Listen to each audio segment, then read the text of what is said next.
2, 3 రోజులుగా మొన్న నేనే చెప్పిన. ఎప్పుడు కేసీఆర్ బర్త్‌డే కంటే ముందు చెప్పడం జరిగింది. జీవన్ రెడ్డి ఏం పని కేసీఆర్‌తో నీకు?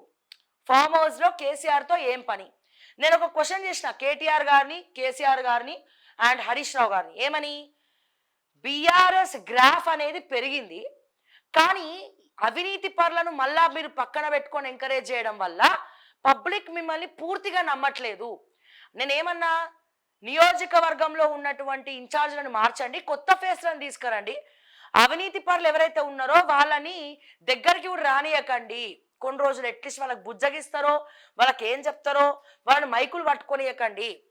ఇక్కడ కూడా ఎవరి వల్ల ఏ అవినీతి ఎమ్మెల్యేల వల్లనైతే బీఆర్ఎస్ పార్టీ పోయిందో మళ్ళీ ఆ అవినీతి ఎమ్మెల్యేలకే మీరు ఇన్ఛార్జీలుగా ఇచ్చి ఫీల్డ్లో తిరగండి అంటే పబ్లిక్ పొట్టుకు పొట్టు తిడుతురు వాళ్ళని.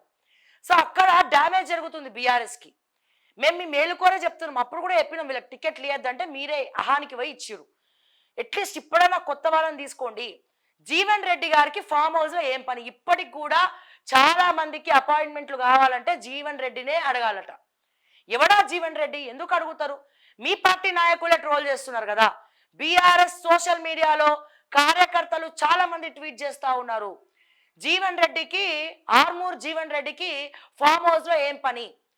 ఓడిపోయి వాళ్ళ వల్లనే ఓడిపోయినాక కేసీఆర్ మళ్ళీ పక్కన ఎట్లా పెట్టుకుంటాడు అని చెప్పి నిన్న మొన్న మొత్తం కూడా బర్త్డే రోజు కూడా కేసీఆర్ బర్త్డే రోజు కూడా మొత్తం అతనే పక్కన ఉండడంతో సో కేసీఆర్ బర్త్డే రోజు కూడా మొత్తం చాలా మంది ట్వీట్లు చేయడం జరిగింది.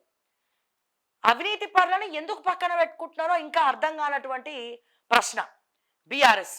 మరి బీఆర్ఎస్ కాంగ్రెస్ వైఫల్యాలు బీఆర్ఎస్ కొంచెం పైకి లేచింది అనుకుంటే మళ్ళీ ఈ అవినీతి వాళ్ళు మైకు పట్టుకొని ఓడిపోయిన వాళ్ళందరూ పార్టీ ఇన్ఛార్జీలుగా, జిల్లా ఇన్ఛార్జీలుగా వాళ్ళు ఫీల్డ్లో తిరుగుకుంటా కంపు కంపు చేస్తున్నారు. మళ్ళీ పబ్లిక్ తోటి పంచాయతీ. ఇక మీ విజ్ఞతకే వదిలేస్తున్నాం. కేసీఆర్ గారికి, కేటీఆర్ గారికి, హరీష్ రావు గారికి మేము వదిలేస్తున్నాం. మళ్ళీ అదే అవినీతి హరీష్ రావు ఏమంటారు జీవన్ రెడ్డి గారికి ఫామ్ హౌస్లో ఏం పని? అప్పుడేమో సంతోష్ని అడగాలి అపాయింట్మెంట్లు, ఇప్పుడు జీవన్ రెడ్డిని అడగాలట. కేసీఆర్ గారు మరి ఎందుకు పక్కన పెట్టుకున్నట్టు జీవన్ రెడ్డిని? ఫామ్ హౌస్లో అక్కడనే ఉంటుండట. మక్కా మొత్తం ఫామ్ హౌసే.